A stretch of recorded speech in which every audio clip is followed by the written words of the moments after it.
Tapi setelah pindah di Madinah, di mana Madinah itu ada komunitas Yahudi dan Nasrani, Rasulullah itu menghadap ke Baitul Maqdis, kira-kira 16 bulan. 16 sampai 17 bulan. Semua riwayat itu kisarannya hanya 16 sampai berapa? 17 bulan.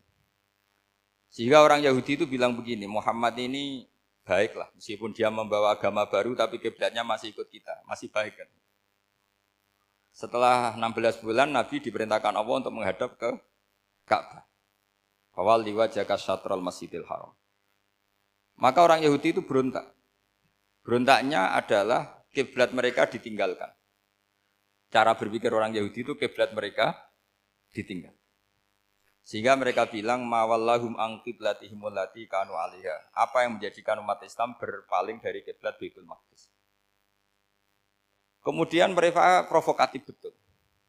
Ini perlu diperjelas. Provokatif. Bilang begini. Inna Muhammadan tahayyara fi dini. Muhammad ini bingung dalam beragama. Sehingga habis ngomong A, ngomong B. Habis kiblat Ka'bah, kiblat Baitul Maqdis. Sehingga dalam banyak tarikh disebutkan peristiwa kiblat itu terbanyak melahirkan orang murtad, orang yang keluar dari Islam gara-gara provokasi orang Yahudi. Muhammad tahayyara fi dini. Muhammad itu bingung dalam menentukan pilihan apa? Beragama. Kemudian walhasil singkat cerita akhirnya Nabi itu madhep Ka'bah. Apa yang terjadi mukjizat itu adalah bahwa agama ini agama yang mewakili semua agama sebelumnya yang masih orisinil. Yaitu Nabi akhirnya berargumentasi Ka'bah adalah kiblat yang asli, yang lebih tua. Terus mereka tanya, buktinya apa? Dijawab oleh Quran, fihi ayatum bayyinatum maqamu apa? Ibrahim. Ka'bah bukti tertua adalah di situ ada makam Ibrahim. Makam itu jejak kaki. Ya kalau bahasa Indonesia makam itu kuburan. Kalau dalam bahasa Arab makom itu jejak apa? Jejak kaki.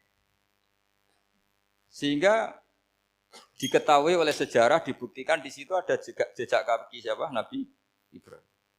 Sementara nisbatnya Baitul Maqdis itu adalah kepada Nabi Musa dan Nabi Harun. Yang ini adalah turunan dari Nabi siapa? Ibrahim. Hikmahnya apa? Begini, sebagai bukti bahwa Baitul Maqdis pernah menjadi poros Islam atau poros Tauhid, maka Nabi Muhammad pernah disuruh menghadap ke Baitul Maqdis. Buat inget-ingetan kalau ini pernah menjadi poros apa? Tauhid. Tapi tetap tua-tuaan masih tua apa? Ka'bah. Nah, kenapa tua Ka'bah tadi? Karena Ibrahim adalah Abul Anbiya, bapak dari para. Dan di situ ada jejak kakinya. Fihi ayatum bayyinatum maqam. Bukti itu belum cukup. Dibuktikan lagi bahwa Ismail kecil itu hidupnya di Ka'bah.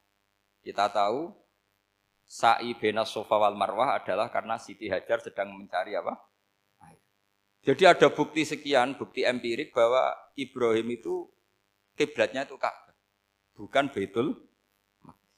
Sehingga ada kata-kata fihi ayatum bayyinatum maqamu Ibrahim.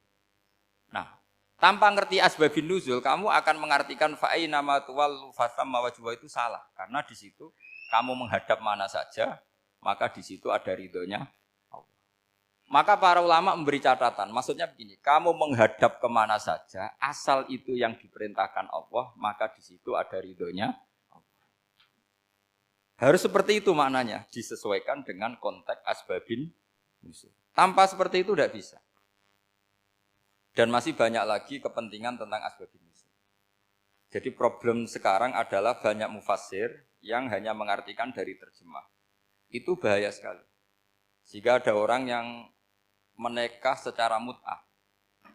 Itu kan mirip kayak transaksi zina. Mereka berdalil famastamta'tum bihi minhunna fa'atuhunna ujurahun. Perempuan yang sudah kamu nikmati yang penting kamu bayar. Terjemahnya seperti itu. Karena ujur itu jamaknya ujroh. Itu fatal sekali. Padahal ayat itu begini, settingannya begini, setting siakul kalamnya atau asbabun nuzulnya begini. Ini sekaligus, memang saya sengaja ngaji dengan tema yang berat, bentuk penghormatan pada yang ngaji. Kalau temanya ringan kan kayak TPG. Jadi ini supaya gue keren-kerenan, ini ada doktor Pak Oni pernah dekan Fakultas Hukum. Jadi kalau saya nanti salah tinggal ditangkap saja, gampang kan? Tapi nangkap saya berurusan dengan Tuhan. Jadi kalau orang dekat Allah itu yang tanggung jawab itu Allah. Jadi Beliau bisa menang di kepolisian tapi kalah di hukum Tuhan. Kalau berhadapan-hadapan dengan saya. Begini asbabun nuzulnya begini. Wal muhsanatu minan nisa yang awal juz 5 itu ya kita santai aja. Yang awal juz 5 itu sebetulnya maktuf diatafkan pada ayat hurrimat alaikum ummahatukum wa banatukum wa akhwatukum wa ammatukum wa kholatukum wa banatul akhi wa banatul ukhti. Jadi perempuan yang haram dinikah itu ada 7. Yang faktor nasab, yaitu siapa? Ibu, putri, saudara putri, bulik dari bapak, amah itu bulik dari bapak, kholah itu bulik dari ibu, keponakan dari saudara lelaki, keponakan dari saudara perempuan. Ini disebut haram karena nasab, nasab gen. Kalau orang Jawa bilang hanya 4 karena ngitungnya bulik baik dari bapak maupun ibu. Kalau orang Jawa bilang kan bulik terus keponakan dihitung 1. Padahal ada keponakan dari saudara lelaki, ada keponakan dari saudara apa? Perempuan. Wa banatul akhi wa banatul ukhti. Terus kedua haram karena rodok. Kita tahu dalam hukum Islam rodok adalah sama dengan nasab. Jadi ibu yang pernah menyusui kamu berarti jadi ibu kamu. Dan saudara sepenyusuan berarti menjadi saudara kamu. Ini disebut wa ummahatukumul lati arda'nakum wa akhwatukum minar rodok. Terus ketiga haram karena musoharoh, karena besanan. Jadi pagi ini misalnya saya nikah dengan Sri, bilang qabil tu nikaha wa taswijaha bil maril madkur. Setelah nikah dengan Sri ini otomatis ibunya dia menjadi mertua. Otomatis haram saya apa? Nikah. Ini namanya haram karena musoharoh. Atau kamu punya anak Zaid. Zaid pagi ini akad dengan Sri. Berarti Sri adalah menantu Anda. Otomatis haram bagi Anda. Itu namanya haram karena musoharoh, karena bisanan.